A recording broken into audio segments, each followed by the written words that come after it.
ಎಲ್ಲರಿಗೂ ರಾಯರ ಆರಾಧನೆಯ ಒಂದು ನಮಸ್ಕಾರಗಳು. ಬಾ ಸರ್ವತೆ, ನಾವು ಸ್ವಕ್ಷೇತ್ರ ಮಂತ್ರಾಲಯದೊಳಗಿದ್ದೀವಿ.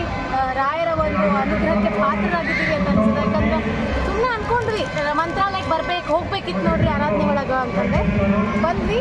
ಆಚಾರ ಕರ್ಕೊಂಡು ಬಂದರು, ರಾಯರ ರೂಪದೊಳಗವ್ರೆ. ಏನು ವಿಶೇಷ ಹೇಳಬೇಕಂತಂದರೆ ವಿಚಿತ್ರವಾದ ಏನು ವಿಶೇಷ ತಿಳಿಸ್ಬೇಕು ಅಂತಂದರೆ ಈ ಮಂತ್ರಾಲಯ ಯಾರಿಂದ ಕೊಡಲ್ಪಡ್ತು ರಾಯರಿಗೆ ಅಂತಂದರೆ ಒಬ್ಬ ಮುಸಲ್ಮಾನ ರಾಜನಿಂದ. ಅಷ್ಟಕ್ಕೆ ಸ್ಟಾಪ್ ಆಗಲಿಲ್ಲ. ಅದು ಮುಸಲ್ಮಾನರು ಬಂದು ರಾಯರಿಗೆ ನಮಸ್ಕಾರ ಮಾಡೋದು, ಆಶೀರ್ವಾದ ಪಡ್ಕೊಳ್ಳೋದು ಅಷ್ಟಕ್ಕೆ ಸ್ಟಾಪ್ ಆಗಿಲ್ಲ.